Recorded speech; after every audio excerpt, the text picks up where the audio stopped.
Hey, thank you for checking out this show. If you're new and if you're a subscriber, welcome back. We got a great one today. Josh Todd from Buckcherry is here to tell us all about their new album, Volume 10, comes out June 2nd, and they're touring with one of my favorite bands, Skid Row. So we're going to talk about the new album, some old stuff, a little Todd trivia, and more. Stick around.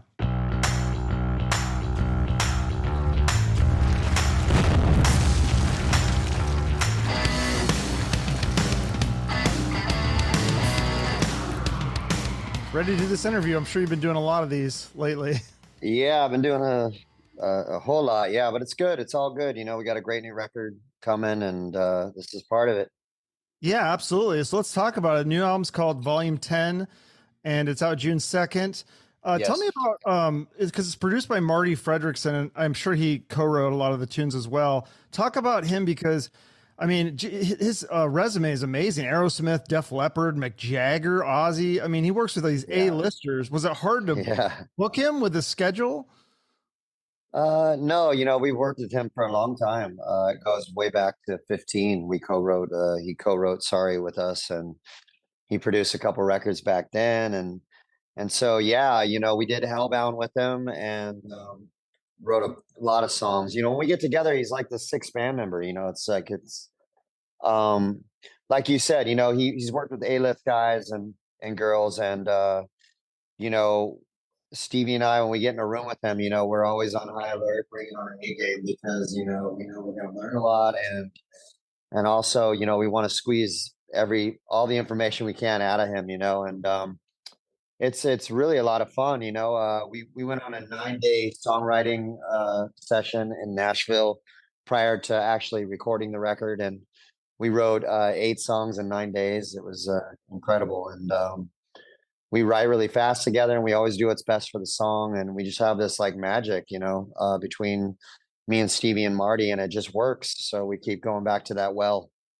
Yeah, no, it's definitely worked. This is a classic Buckcherry record, but I think there's also going to be a few surprises for fans also. That some twists and turns.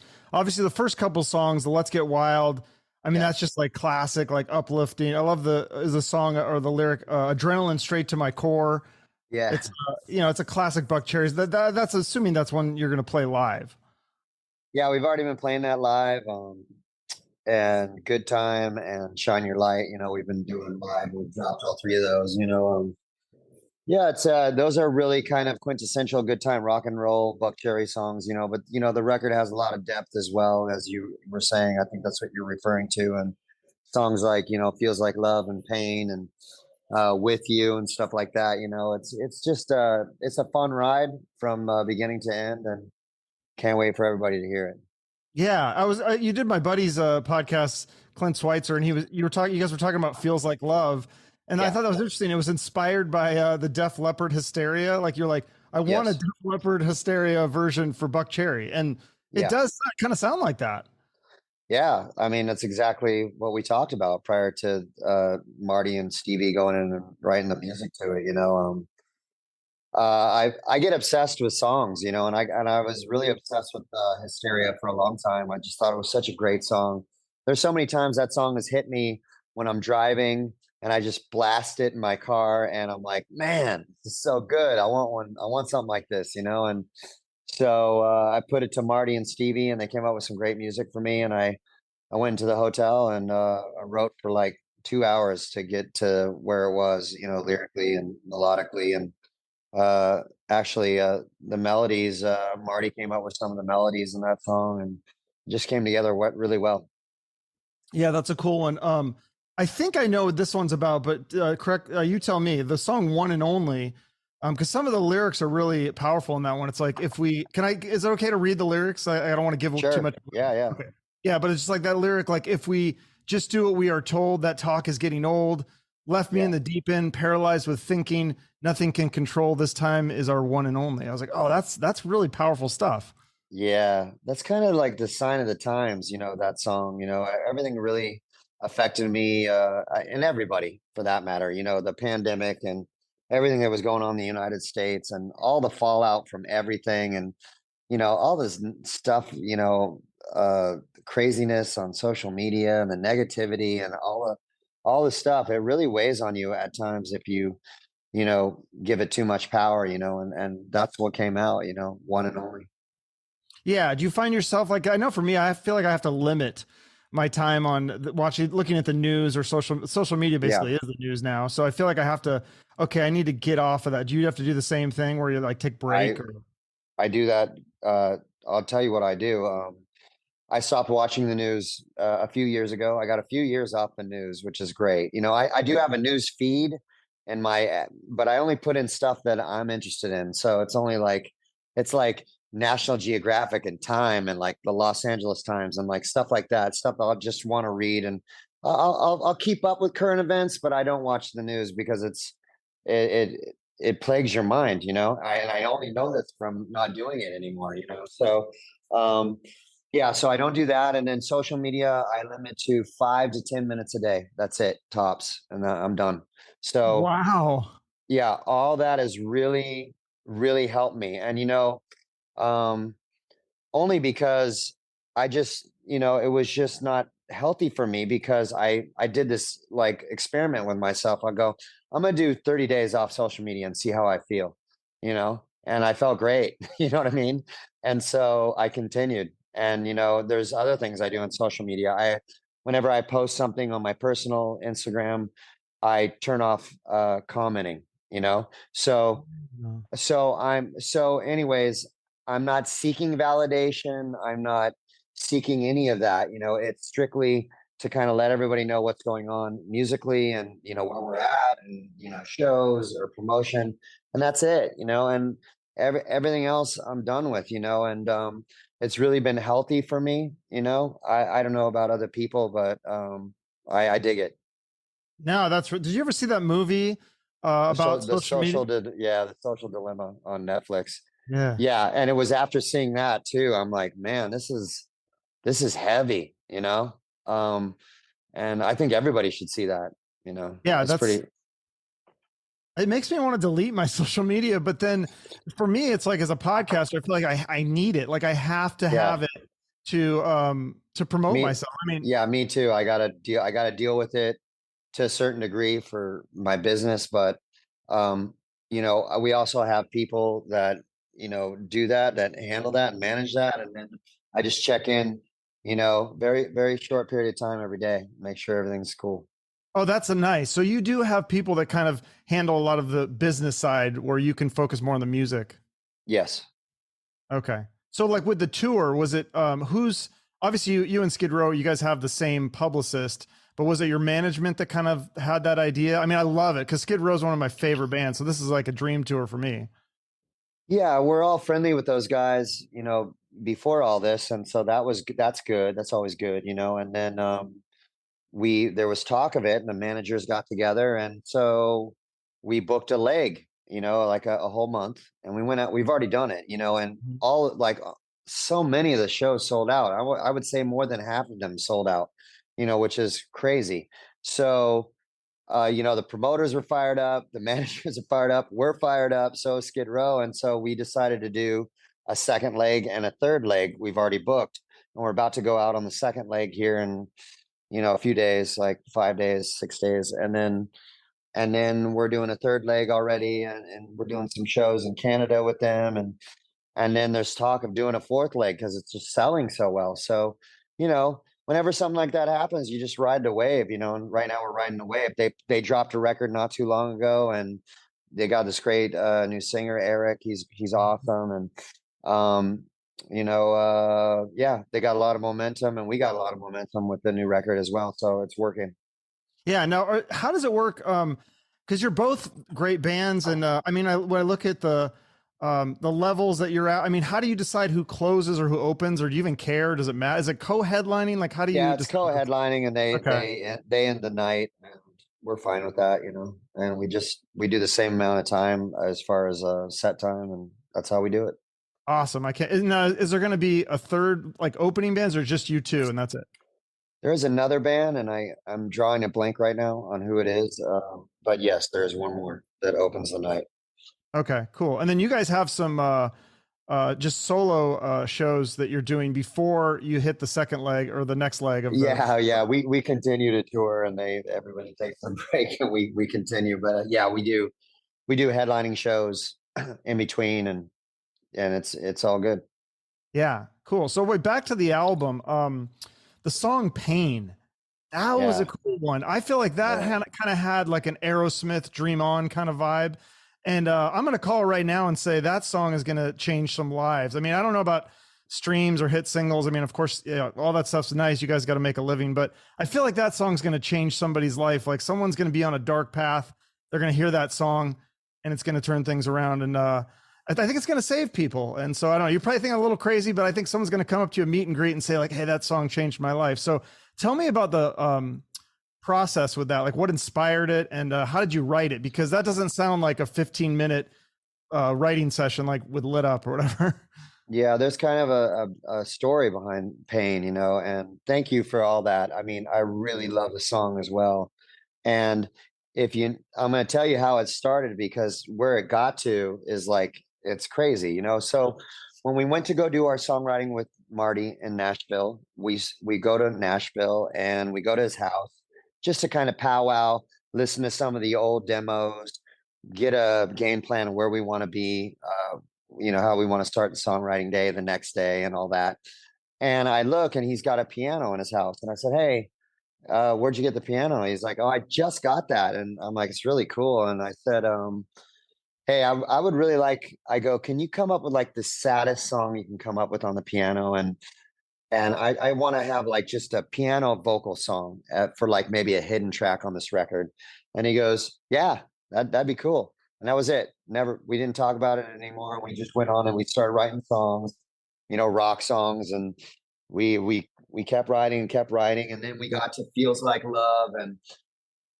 And so I'm hammering out the lyrics to Feels Like Love in my hotel room. I'm exhausted. I had sang already a whole song in the morning.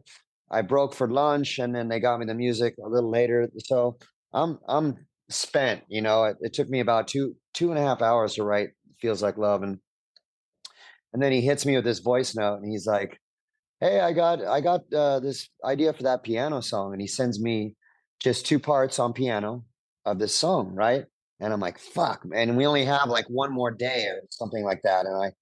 So I had to get on it, and I didn't want to even write. I had nothing left, I thought, and so I'm just kind of in a dark place in my head that night. And it was a perfect time for me to approach the song. And I'm like, fuck it, I'm going to write the song. And it's really about me. It's about, my kind of like my inner self, things I know I don't really talk about, public, with anybody. And that's where it came from. It came from a very sad place inside of me, and I think everybody deals with pain. Everybody deals with mental pain and physical pain. And so it was just a really good subject. Anyways, I go into the studio the next day, I record Feels Like Love. And then I said, hey, Marti, I got this idea for that piano song. And so I sing it to him, and Stevie's in the control room as well. And we all just kind of had this moment, after I sang it. I'm like, damn, this is cool, you know? And then Marty's like, okay, listen, stop. I need to work on this song. I need to put drums to it. And I got to kind of make it a song, because there's only two parts to it. I was like, cool. And so we knew that we had something, and it needed to go to another place. And it was going to be bigger than just some hidden track on a record. And so, anyways, I come back, and he's put drums and bass, and he put this midsection with the funkin' dunkin' dunkin' dunkin' dunkin', that whole midsection. He added to it that Hmm. wasn't there. And then he ended it with this crazy chord at the end. And it was like this huge episodic, amazing rock track. And he's like, I was like, damn, Marti, this is like so much bigger than I thought it was going to be, And he goes, yeah, I think this is Buckcherry's November Rain. And I was like, that's cool.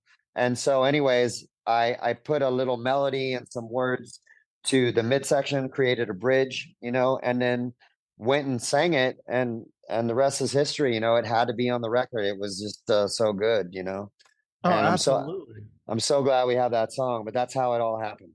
That's amazing. That's a great story. I love the teamwork there because it's like I mean, just lyrically, you can tell that you're singing from a place of true emotion. And then what Marty did to it and made it, like tweaked all those things. It's like a great team. It worked. It came out perfectly, in my opinion. Yeah, and prior to that, we had the only tiff we had in the studio was that day. So it kind of brought we were all tired, and we just had a little tiff over some old song from the Hellbound spillover sessions that I thought was going to be on the record, and we're all thinking it doesn't fit, and it just pissed me off, right? And so we had a little tiff. I went to lunch. I sent a text apologizing for getting upset, and so anyways, it kind of spiraled into pain, and so it was perfect. That is perfect. Yeah. I mean, I think people forget about that part that like this is a job and it is work and it is stress. And it sounds like you're putting in Yeah. a lot of hours with stuff like this, with the A lot of recording. hours. Yeah, a lot of Yeah. songs. We had about 25 songs to pick from, to create this 10-song record, and we always do that. We were very thorough. In order to get to put out a record, we want it to be, we want there to be no filler and it to be great from beginning to end for us, so we feel like if we do that, then we did our due diligence, and then you see what happens when it finally hits the streets, and that's what we always do. Yeah. No, I think that one, I think the pain, I think that's going to be a popular one. It's interesting too, because you guys can obviously put out the singles. You put out 3 songs already, but Yeah. then once you put out the full album, like people kind of choose, right? Like the song that gets Yes. the most streams or whatever. Okay. This is the most popular one. Yeah, it's over at that point. It's in the public's hands, Yeah. and they decide and they dictate what goes on, and that's cool. That we love that because we want to know what people are reacting to, because we've been sitting on this record since October of last year, so for it to finally get to the street is like it's so exciting for us. Yeah. So That's really it's cool. like it's like giving birth. You've been marinating on it. It's been building, and it's time. Yeah, is it kind of like Christmas? Like like it would remind me of like opening a Christmas present, getting to, or maybe giving a Christmas present, getting to see people's reactions to this Yeah, present. and sometimes it's not what you think it's going to be. And so that's interesting in its own way too. Like, give me an example of that. What do you mean? I mean, sometimes you think particular songs on your record are going to really react and they don't react, or other songs react in a huge way and you just never saw it coming, So stuff like that, I could go into detail on past records, but, it's just bizarre what, people gravitate towards, where you're just like, wow, I didn't see that coming. No, it's the same with like podcasting. If I post a clip or something, I go, okay, this clip, this is going to change the world, and like nobody cares. Yeah. And And then I'll it's post like, something stupid, and I'm like, oh, this is dumb. I guess I'll do this, and then people love it. I'm like, what? Like what? you I don't know. never know. You never know what's gonna react with people. It's so bizarre. It is interesting. I love the guitar work on this album too. Yeah. Like the song "With You," I feel like that had a really bluesy '70s rock, but with a heavier. It kind of reminds me of the Scorpion song "The Zoo." Yeah. It's now because like when I came in and heard the guitar work, all that shit going on, I'm like, fuck man, this sounds like Buckcherry's Scorpion song, and I had a laugh about it, and then it started really uh kind of growing on me, at first I didn't really dig it, and then it started growing on me. And now I love it. Yeah, and then like the song "Turn It On." That's another bluesy riff, but awesome guitar solo. What about the Yeah. song "Keep On Fighting"? Because that's another catchy one. Do you think that you would try to get that used in like sports or something like that? I feel like that could be a song that they play at like a football game or something like that. Yeah, that would be even that, or Turn It On. I always thought it's Turn It On, the chorus being a great sports song as well. Um, yeah, we'll be visiting all that, when the record drops, and trying to work that at, sports, and I think they're already playing I think they're playing Good Time. They played it at a hockey game, we heard. So you know, I think a lot of them could work that way if you just chop it up, but we'll see. Yeah, no, I feel like because that's got to be a big piece of getting royalties with the music. I don't know if you even care about that, but like, I mean, you put all this work into it. It's like obviously, it's hard to sell albums now. You get some money for streams, but I feel like the bigger piece of the pie would be like in sports arenas, movies, TVs, commercials, things like that. Yes, yes, all that is very important because it just gets the awareness out. Everything is important, wherever it's played, on radio, you know, TV, movies, sporting events, advertisements. We're open to all that stuff. Yeah. Are you what are you listening to these days? Is there music that you're any new music that you're into? Do you still listen to music? Cuz it's fascinating that I interview some musicians who are like I don't listen to music. I listen to so much music, but it's usually in the pop genre and hip hop. That's what I really listen to a lot. I listen to a lot of pop music because it's really melody driven and singer driven, and it's written by the best songwriters in the world. And so, yeah, I still buy singles. I'm kind of obsessed with this song called "Favorite Song" by by this artist. Tusi. I don't know if that's how you pronounce it. I love this song, Sure Thing by this artist, Miguel. That's a dope ass song. And then I'll go back to the old school. I got obsessed with uh the Manhattan's Shining Star. Got really obsessed with that song. So, those are just to name a few, but I'm always when I hear a good song, I go out and buy it, and I make playlists on my phone and I listen to songs all the time. You still or you're using your phone to listen to music like you listen to on the streaming. You don't buy the physical. Some people still buy the physical vinyl or CDs.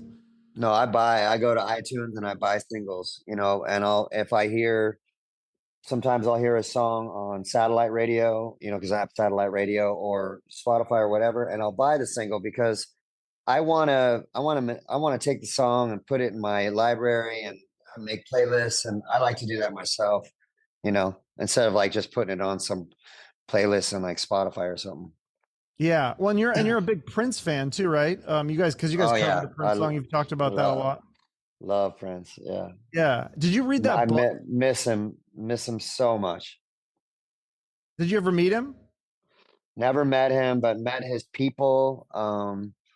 And the people who work for him, and they've been very complimentary to Buckcherry. And at one point, we sold out way back in the day, First Avenue, and we got to play there, and we sold it out, and that was like a big thing for us. And cut to some of our band members went to what's the place he lives? I forget what it's called, Paisley Park.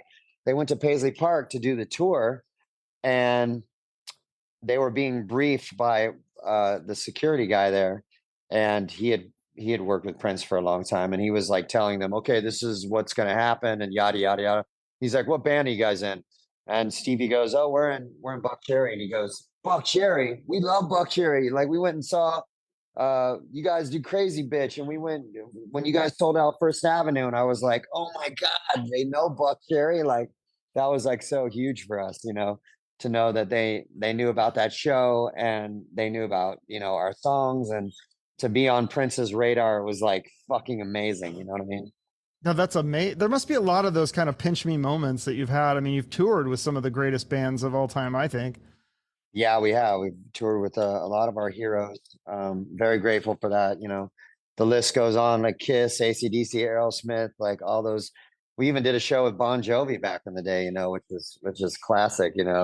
And then we've toured with I mean, done shows on stage with, like, one time we did a show in Japan, and it was us, Deep Purple, and then Slipknot. It was such a strange like lineup, but we were like, Yeah. this is amazing. Did you get interactions with because a lot of times the bands have separate dressing rooms and stuff, right? So you don't actually get to like interact with them.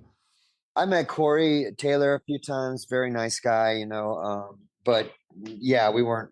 I don't know how the dressing rooms were arranged. I just remember standing side stage, like I was really into Slipknot, so like I'm side stage, and I'd never seen them live.